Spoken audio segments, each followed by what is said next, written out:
Hello students, welcome to our study channel CBSE warrior. आज हम करने वाले हैं हमारा जो लेसन चल रहा था राज्य सरकार, इसके अंदर हम शुरू करेंगे आज विधान परिषद का गठन। हमारी जो स्टार्टिंग की जो क्लासें रही थी लेसन नंबर 6-7 से, उसके अंदर हमने अभी तक विधानसभा का जो गठन था वो कंप्लीट कर लिया है, या इसके अलावा हम बात करें विधानसभा अध्यक्ष के जो कार्य थे हमने उसको भी कंप्लीट कर लिया है। तो आज का हमारा जो इम्पोर्टेंट टॉपिक रहेगा इसके अंदर हम करेंगे विधान परिषद का गठन। बहुत इम्पोर्टेंट है। एग्जाम की दृष्टि से देखें तो लगभग 80% चांस होते हैं ऐसे क्वेश्चन एग्जाम के अंदर आने के, क्योंकि बहुत बार देखा गया लास्ट ईयर एग्जाम के अंदर कि हर बार एग्जाम के अंदर या तो 6 चैप्टर से गठन पूछा जाता है या फिर 7 चैप्टर से गठन पूछा जाता है। बहुत इंपॉर्टेंट है, तो आपने ध्यान से इसे वॉच करना है और सबसे इजी तरीके से मैं आपको करवाने वाला हूँ। यदि आपने इस क्लास को लास्ट तक वॉच किया तो आपको इसका बेनिफिट बहुत मिलने वाला है। तो सबसे पहले जिन्होंने अभी तक हमारे चैनल को सब्सक्राइब नहीं किया है, प्लीज़ वो चैनल को सब्सक्राइब करें और साथ में अपने फ्रेंड सर्किल के अंदर भी इस वीडियो को जरूर शेयर करें जो आपके साथ आपके क्लासमेट हैं। तो शुरू करते हैं सबसे पहले कि इस क्वेश्चन को, इस टॉपिक को कवर कैसे करें। देखो, समझ तो जाओगे, बट बात आती है कि इसको हम याद कैसे रखें। याद रखने का मैं आपको स्टार्टिंग से तरीका बताता आया हूँ कि याद रखने के लिए सबसे पहले आपको इस टॉपिक के पॉइंट याद करने। मैंने जब लेसन नंबर 6 किया था, लेसन नंबर जब 5 कंप्लीट करवाया तो उसके अंदर भी मैंने आपको यही कहा था, यदि आपको एक एक टॉपिक कवर करना है, समझना है, याद रखना है, तो उसके लिए आपको पॉइंट याद रखना बहुत जरूरी है। ओके, तो सबसे पहले मैं आपको यहाँ क्या करवाने वाला हूँ, पॉइंट। देखिए, सबसे पहला इसके अंदर पॉइंट आता है विधान परिषद के अंदर, इसके गठन के अंदर, वो है सदस्य संख्या। पहला पॉइंट कौन सा आ जाएगा, सदस्य संख्या। दूसरा पॉइंट आ जाएगा इसके अंदर, इन सदस्यों का निर्वाचन कैसे होगा। इन सदस्यों का निर्वाचन कैसे होगा। तीसरा इसके अंदर आ जाएगा, इन सदस्यों की क्या क्या योग्यताएं होनी चाहिए, कि विधान परिषद का सदस्य बनने के लिए कौन कौन सी योग्यताएं जरूरी हैं। चौथा आ जाएगा इसके अंदर कार्यकाल, कि जो सदस्य चुना गया है उसका कार्यकाल कितना होता है। और पांचवा आ जाएगा इसके अंदर पदाधिकारी। ये 5 पॉइंट आपने याद रखने हैं विधान परिषद के गठन के अंदर। अगर आपसे पूछ ले विधानसभा का गठन, तो सेम पॉइंट है, 5 पॉइंट तो यही है उसके अंदर। सिर्फ आपने एक पॉइंट को ऐड करना है, वो है आरक्षण। मैंने आपको बोला था कि राज्य विधान मंडलों में स्थान आरक्षण निश्चित किया गया है। ये जो स्थान आरक्षण था वो एससी और एसटी के लिए निश्चित किया गया था। और ये जो संवैधानिक संशोधन की अगर हम बात करें तो इसके अंदर 2020 तक ये निश्चित था, जनवरी 2020 तक ये हमने विधानसभा के गठन के अंदर डिस्कस किया था। तो हम शुरू करेंगे विधान परिषद का गठन। इसमें पहला पॉइंट आता है सदस्य संख्या। लास्ट तक जरूर वॉच करना है। मैं फिर से कह रहा हूँ, बीच में वीडियो छोड़ने का मतलब है कि आपका टॉपिक अधूरा रह गया। आप सोचो कि सर हम इसको बाद में करेंगे, तो बाद में करने का मतलब है जीरो से शुरू करना। ओके, तो क्यों ना पहली बारी में इसे अच्छे से समझा जाए। पहला पॉइंट था इसके अंदर सदस्य संख्या। देखो, विधान परिषद में सदस्यों की जो संख्या है ना, वो पहले से ही निर्धारित होती है। हमारे संविधान के नियमों के अनुसार कि जो विधान परिषद की जो संख्या है वो विधानसभा के कुल सदस्यों का 1/3 होगी। देखो, संविधान क्या कहता है हमारा, कि विधानसभा के कुल सदस्यों की संख्या का 1/3। तो विधानसभा में कुल सदस्यों की संख्या कितनी है। देखो, हमने क्या देखा था, हमने ये पढ़ा था कि अधिकतम तो 500 हो सकती हैं और न्यूनतम 60 हो सकती हैं। अब इसका 1/3, इसके 1/3 से अधिक नहीं हुई। मान लीजिए कि विधानसभा की अगर हम बात करें, राजस्थान की अगर हम बात करें, राजस्थान में विधानसभा की 200 सीटें हैं। यदि राजस्थान में दूसरा सदन होता, विधान परिषद होता, तो राजस्थान के विधान परिषद में सदस्यों की संख्या कितनी होती? तो इसका 1/3 निकाल लो, इसका 1/3 निकाल लो, तो वो विधान परिषद की संख्या हो जाएगी। समझ आ गया आपको इतना?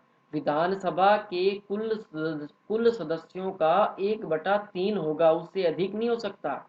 कम चाहे हो जाए, लेकिन अधिक नहीं होगा। एक राज्य ऐसा है हमारे देश में, जम्मू कश्मीर। एक राज्य ऐसा है जम्मू कश्मीर, जहां राज्य विधान परिषद है और वहां पर सदस्यों की जो संख्या है वो 40 से कम है। कितनी है? वो 40 से कम है। बात क्या कह रहा था यहाँ पे? 1/3 से अधिक नहीं होनी चाहिए, 1/3 से अधिक नहीं होनी चाहिए।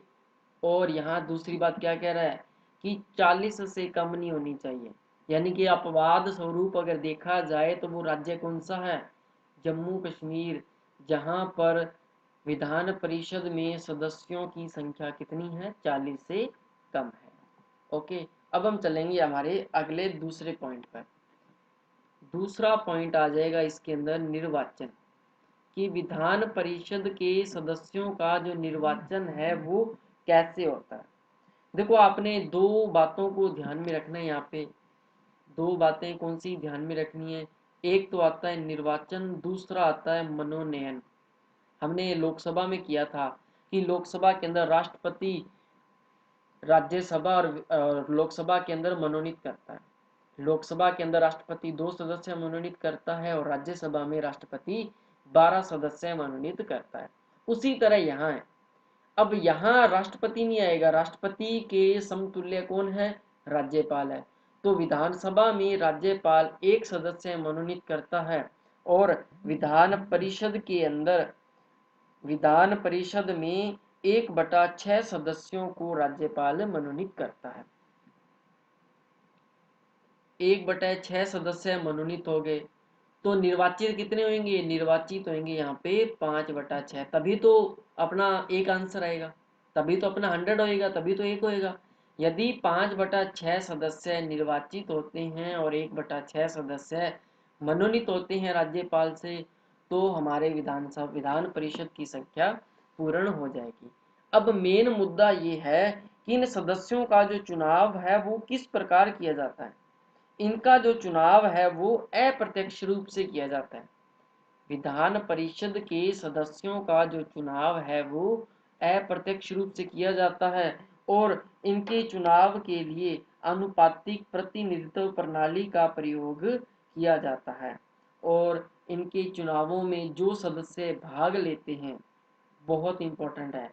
सबसे पहले भाग कौन लेते हैं इसके अंदर? स्थानीय संस्थाओं और निर्वाचक मंडल की जो स्थानीय स्तर की संस्थाएं होती हैं। ध्यान रखना, ये वो सदस्य मैं लिख रहा हूँ यहाँ पे जो राज्य विधान परिषद के सदस्यों के चुनाव में भाग लेते हैं। सबसे पहले आ जाएगा स्थानीय निकाय। अब ये जो स्थानीय निकाय होंगे ना, इसके अंदर कौन कौन शामिल होता है? जैसे नगर पालिका होगी, जिला परिषद होगी, अन्य जो स्थानीय संस्थाएं होती हैं, वो सदस्य मिल करके, उनका एक समूह मिल करके राज्य विधान परिषद के सदस्यों में चुनाव में भाग लेते हैं। ठीक है। इसके अलावा दूसरा आ जाएगा इसके अंदर विधानसभा के सदस्य। अरे भाई, विधानसभा के तो शामिल होंगे ही होंगे, क्यों? इसके दूसरे सदन के सदस्यों का चुनाव हो रहा है तो विधानसभा के तो होंगे होंगे इसके अंदर। साथ में तीसरा आ जाएगा इसके अंदर स्नातकों का समूह। जो स्नातक स्तर के व्यक्ति हैं, जो ग्रेजुएट व्यक्ति हैं, उनका जो एक समूह होगा, स्नातकों का समूह या स्नातकों का निर्वाचक मंडल, जो विधान परिषद के सदस्यों के चुनाव में भाग लेते हैं। इसके अलावा आ जाएगा इसके अंदर अध्यापकों का समूह। अब ये जो अध्यापक हैं, इनका समूह भी राज्य विधान परिषद के सदस्यों के चुनाव में भाग लेता है। ओके, ये हो गए हमारे कितने पॉइंट हो गए? 4 पॉइंट हो गए। इसके अंदर 5वां पॉइंट आ जाएगा राज्यपाल द्वारा मनोनीत। कि राज्यपाल जो है वो विधान परिषद में 1/6 सदस्य मनोनीत करता है। सबसे पहले हम 1 नंबर पॉइंट की बात करेंगे। इसके अंदर स्थानीय निकाय, चाहे नगर पालिका है, नगर निगम है, जिला परिषद है, इनके जो निर्वाचक मंडल के इनके जो समूह है, इनके सदस्यों के द्वारा विधान परिषद के सदस्यों का चुनाव किया जाता है। दूसरी तरफ दूसरा पॉइंट हमारा था विधानसभा के सदस्य, वो भी इनके चुनाव में भाग लेते हैं। तीसरा आता है इसमें स्नातकों का समूह, यानी कि जो लोग ग्रेजुएट होते हैं, जो लोग ग्रेजुएट होते हैं वो इनके चुनाव में भाग लेते हैं। लेकिन यहाँ अपने एक चीज ध्यान में रखनी है कि जो स्नातक स्तर के जो लोग होते हैं, इनका जो मंडल होता है, समूह होता है, ये विधान परिषद के कुल सदस्यों का 1/12 सदस्यों का चुनाव करते हैं। कुल सदस्यों के 1/12 सदस्यों का ही चुनाव करते हैं। उसी तरह ये जो अध्यापकों का समूह होएगा, ये भी क्या करेगा, ये भी 1/12 सदस्यों का चुनाव करेगा। अध्यापकों का समूह है, ये भी 1/12 सदस्यों का चुनाव करेगा। अब आपको एक चीज ध्यान में रखनी है कि ये जो अध्यापक है ना, ये किस स्तर के होने चाहिए। ये अध्यापक माध्यमिक स्तर के होने चाहिए, जो माध्यमिक स्तर के विद्यालय में पढ़ा रहे हैं, ठीक है, उनका उच्च स्तर होना चाहिए, तभी वो राज्य विधान परिषद के सदस्यों के निर्वाचन में भाग ले सकते हैं। और पांचवा आ जाएगा इसके अंदर, राज्यपाल द्वारा 1/6 सदस्य मनोनीत किए जाते हैं। ये था इनका निर्वाचन। अब अगला पॉइंट क्या था हमारा, अगला पॉइंट था 3 नंबर, इनकी योग्यताएं। कि विधान परिषद का सदस्य बनने के लिए कुछ योग्यताएं निर्धारित हैं। पहली योग्यता क्या होनी चाहिए कि वह भारत का नागरिक होना चाहिए। बिल्कुल सही बात है ना, यही होनी चाहिए योग्यता कि वह भारत का नागरिक होना चाहिए। आयु कितनी होनी चाहिए, 30 वर्ष होनी चाहिए। किसी लाभ के पद पर नहीं होना चाहिए। पागल दिवालिया घोषित नहीं होना चाहिए। ये योग्यताएं हैं उनकी। सबसे पहले क्या था, सबसे पहला आता है भारतीय नागरिक होना चाहिए। सेम है राज्यसभा की आपने जो योग्यताएं की थी, सेम वही है। आयु कितनी होनी चाहिए, 30 वर्ष होनी चाहिए। पागल या दिवालिया घोषित नहीं होना चाहिए, या फिर किसी लाभ के पद पर नहीं होना चाहिए। ये योग्यताएं हैं विधान परिषद का सदस्य बनने के लिए।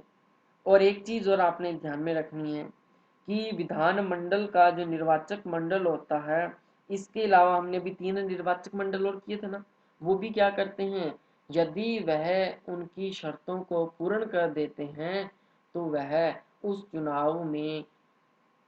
चुनाव के उम्मीदवार पद के लिए वो अपना नामांकन भर सकता है। ओके, इसके बाद आता है चौथा, इसके अंदर आ जाएगा कार्यकाल। कि विधान परिषद का जो कार्यकाल है वो 6 वर्ष का होता है। विधान परिषद का जो कार्यकाल है वो कितना होता है, 6 वर्ष का होता है। क्यों 6 वर्ष का होता है, क्योंकि जो विधान परिषद है वो एक स्थायी सदन होता है, इसे कभी भी भंग नहीं किया जा सकता। क्यों, क्योंकि इसके जो सदस्य होते हैं, इसके जो 1/3 जो सदस्य होते हैं, विधान परिषद के 1/3 1/3 सदस्य प्रत्येक 2 वर्ष बाद सेवानिवृत्त हो जाते हैं। प्रत्येक 2 वर्ष बाद वो क्या हो जाते हैं, सेवानिवृत्त हो जाते हैं, और उनके स्थान पर नए सदस्यों का चुनाव होता है। इसीलिए ये जो विधान परिषद है, इनका कार्यकाल कभी समाप्त नहीं होता। और इनका कार्यकाल कितना निश्चित किया गया है, इनका कार्यकाल 6 वर्ष निश्चित किया गया है। अगला पॉइंट आ जाएगा हमारा, लास्ट पॉइंट है ये, 5 नंबर पॉइंट आ जाएगा इसके अंदर, पदाधिकारी। मैंने आपको पहले ही कहा था बहुत सिंपल है, यदि आपने लास्ट तक वॉच किया तो आपका एक ही बार में टॉपिक क्लियर हो जाएगा। ओके, अब हम बात कर रहे थे पदाधिकारी की, कि विधान परिषद के अंदर 2 तरह के पदाधिकारी होते हैं। 2 तरह के कौन कौन से होते हैं, एक तो होता है इसके अंदर सभापति, और दूसरा होता है इसके अंदर उप सभापति। एक सभापति होता है और दूसरा उपसभापति। ये जो सभापति है ये कौन होता है? ये होता है राज्यपाल। विधान परिषद का जो सभापति है वो कौन होता है? वो राज्यपाल होता है। और उपसभापति कौन होता है? ये जो उपसभापति है ये विधान परिषद का ही सदस्य होता है। उपसभापति जो है वो विधान परिषद का ही सदस्य होता है।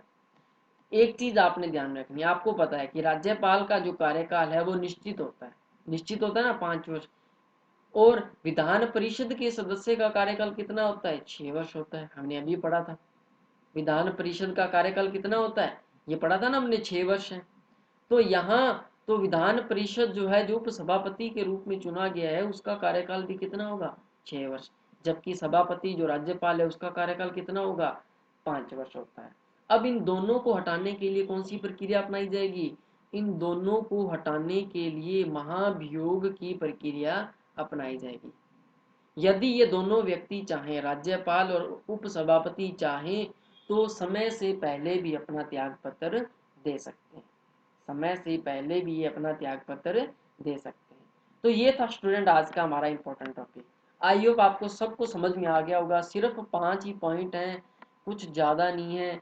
एक्स्ट्रा समझने की, इधर उधर घूमने की आपको आवश्यकता नहीं है। यदि आपने 1 या 2 या 3 बार आपने इस वीडियो को देख लिया ना, आपका पूरा कंसेप्ट क्लियर हो जाएगा, पूरा टॉपिक क्लियर हो जाएगा। कल की हमारी जो क्लास रहेगी, कल हम करेंगे क्लास के अंदर विधान परिषद की शक्तियां। आज हमने क्या किया? विधान परिषद का गठन किया था। कल की हमारी जो क्लास रहेगी इसके अंदर हम करेंगे विधान परिषद की शक्तियां। बहुत इंपॉर्टेंट है।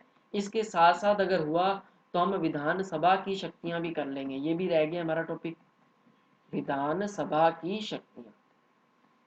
अगर हुआ तो इन दोनों को हम शायद कल की क्लास में कंप्लीट कर देंगे। बहुत इंपॉर्टेंट है, कल की क्लास किसी ने मिस नहीं करनी है। जिसने अभी तक पहले की वीडियो को वॉच नहीं किया है प्लीज़ उन वीडियो को वॉच करें। और जिन्होंने अभी तक हमारे इस चैनल को सब्सक्राइब नहीं किया है प्लीज़ वो इस चैनल को सब्सक्राइब करें। लाइक शेयर और कमेंट जरूर किया करें कि आपको वीडियो कैसा लगा है, कहाँ दिक्कत आ रही है। ओके, तो मिलते हैं नेक्स्ट क्लास में दोस्त स्टूडेंट, तब तक के लिए गुड बाय।